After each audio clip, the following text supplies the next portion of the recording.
Bolivia. 2021, año por la recuperación del derecho a la educación. Hola, hola queridos estudiantes, ¿cómo están? Soy su maestro Dieter Caguana del área de física para el nivel del sexto de secundaria. El día de hoy lo que vamos a hacer es continuar lo que es el estudio de la electrodinámica, pero esta vez lo que son la configuración de resistencias en paralelo y la ley de Ohm. Ponte cómodo, comenzamos.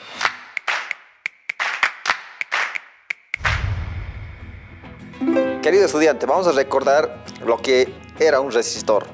Pues era un dispositivo electrónico o de electricidad que básicamente se oponía al flujo de los electrones. Ahora lo que vamos a hacer es configurar tres resistencias, podría ser más. Vamos a agarrar tres resistencias del mismo valor, es decir, de 100 ohmios, y lo vamos a configurar en paralelo, es decir, las terminales se van a agarrar entre sí, ¿ya? Ya no una cadena como en el caso de las resistencias en cascada o en serie. Bien, vamos a agarrar todo lo que es nuestro material, es lo que son del laboratorio de física, del kit de electricidad, y vamos a ir armando aquí nuestros resistores en paralelo. Vean que tienen que tener la lectura correcta de las resistencias. Si no lo tienen, entonces hay que utilizar lo que es el código de colores. Vamos armando. Aquí vamos a colocar nuestra primera resistencia de 100 ohmios. A continuación del otro, la siguiente resistencia. Quiero aclarar algo, estudiante. Las resistencias en serie eran en cadena, ¿verdad? Ahora las resistencias en paralelo se van a encontrar así. Observemos. ¿No es cierto? De esta manera se van a encontrar, es decir, sus terminales se van a unir todos en un solo lugar, en un solo punto. Entonces armamos eso. Lo que estamos haciendo es acá la configuración de resistores aquí. Entonces tenemos tres resistencias en paralelo. Estamos utilizando del mismo valor de 100 ohmios. Ya siempre tiene que estar el circuito. Traten de tener cuidado, debe estar cerrado, por lo menos en conexión.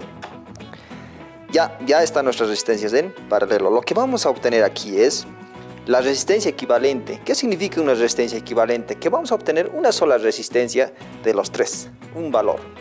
Y por concepto, una característica muy importante de las resistencias en paralelo es que su suma, para obtener la resistencia equivalente, su suma es una suma inversa. Ya no es una suma directa como en serie, una suma inversa. ¿Ya? Entonces, como estamos aquí con 100 ohmios los tres, hay que dividirlo entre 3 y se darán de cuenta que vamos a obtener un valor casi muy mínimo, ¿ya? Entonces vamos a utilizar nuestro tester, vamos a hacer el giro de la perilla, y como son de 100 ohmios no voy a utilizar la escala del tester muy grande en megas ni en kilos, lo voy a utilizar en 200 ohmios, ya, en 200 ohmios. Entonces vamos a obtener la resistencia equivalente. Medimos. También es importante que las terminales, o es decir, la polaridad de las resistencias, no tiene mucha importancia acá, ¿ya? Entonces, es decir, pueden cambiar básicamente en positivo o negativo. Midamos. ¿Qué valor nos va a lanzar? Vean que es aproximadamente de 33.1 ohmios, ¿ya? Para que no tenga ese sonido vamos a ir aumentando un poco lo que es la perilla en una escala más mayor. Como está en kilos es 0.33, pero la escala, una vez más repito, tiene que ser en lo mínimo, ¿no? Y esto lo tenemos que comprobar teóricamente. Estamos en este momento haciendo en forma práctica. Entonces lo que se debe hacer en resistencias en paralelo es utilizar más resistencias. Ya entonces aplicar lo que es el concepto de suma inversa. También es importante una característica muy importante. Cuando nosotros hagamos lo que es utilizando una fuerza electromotriz, ya sea alterna o continua, para que haya flujo de electrones, una característica muy importante, aparte de lo que es la suma inversa, es que la corriente eléctrica acá se va a sumar, es decir, una corriente que ingresa de aquí que es de la fuente de la FEM o del potencial eléctrico, imaginemos que es de 100 miliamperios y se va a distribuir en la primera resistencia, en la segunda resistencia, en la tercera resistencia. Es decir, las intensidades se van a ir sumando para obtener la intensidad total, el flujo de electrones. Pero otra característica también es que el potencial eléctrico, o para calcular el voltaje que vamos a medir, puede ser con un tester digital o el analógico, todo el potencial aquí se va a mantener constante, es decir, la caída aquí va a ser la misma caída en la primera resistencia, la misma caída en la segunda resistencia, así sucesivamente. Es decir, el potencial eléctrico se mantiene constante, las caídas de tensión. Pero la intensidad de corriente se suma. La resistencia se obtiene a partir de una suma inversa. ¿Ya? Eso es el concepto de las resistencias en paralelo. Lo que vamos a hacer en este momento con esta experiencia es comprobar la ley de Ohm, de un físico Siemens Ohm, que comprobó que dijo que el potencial eléctrico es directamente proporcional a la intensidad de corriente. Es decir, este potencial eléctrico, que en este caso estamos utilizando una fuerza electromotriz porque es continua, es causante de lo que exista el flujo de electrones, el movimiento y básicamente lo que es el estudio de la electrodinámica. También utilizó comprobó aquí, por ejemplo, lo que es el flujo de los electrones, es decir, la intensidad de corriente.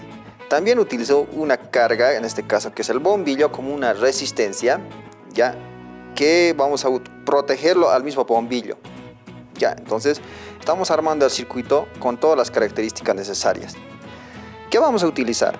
Estamos utilizando, como mencioné, a nuestra fuerza electromotriz continua, un bombillo, una resistencia que lo va a proteger al bombillo y un interruptor que va a ser el cerrado y el abierto del circuito para que haya flujo de electrones. Bien, veamos. Para que exista lo que es el flujo de electrones, esto tiene que encender. Como ya está encendido, me muestra que sí existe el flujo de electrones y hay movimiento de los electrones causada por el potencial eléctrico. ¿Qué es lo que vamos a comprobar aquí? Vamos a comprobar la intensidad de corriente utilizando un amperímetro analógico. Entonces, ¿cómo lo medimos? Vamos a apagar por seguridad, vamos a sacar nuestra resistencia y lo vamos a colocar en serie en el circuito, en serie, ya en serie, es decir, como formar una cadena. Entonces, colocamos y también tengan cuidado, querido estudiante, con la polaridad del amperímetro, porque si lo configuran cambiando la polaridad pueden dañar el amperímetro.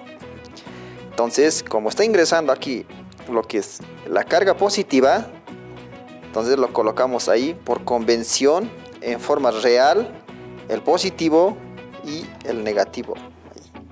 Entonces ahí está todo en tierra, ¿no?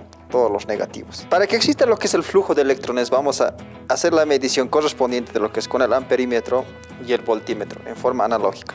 Encendemos el switch y ahí existe lo que es el flujo de electrones, el movimiento de cargas. Estamos midiendo aquí un valor aproximado de, ya mencioné, uno de 150 miliamperios y el voltaje correspondiente. Si no se hace una buena lectura aquí, entonces lo que podemos hacer es agarrar nuestro tester digital y comprobar la medición correcta. Entonces podemos observar que aproximadamente es 2.59 voltios. ¿Ya? Espero que se haya comprendido lo que es el estudio de la ley de Ohm.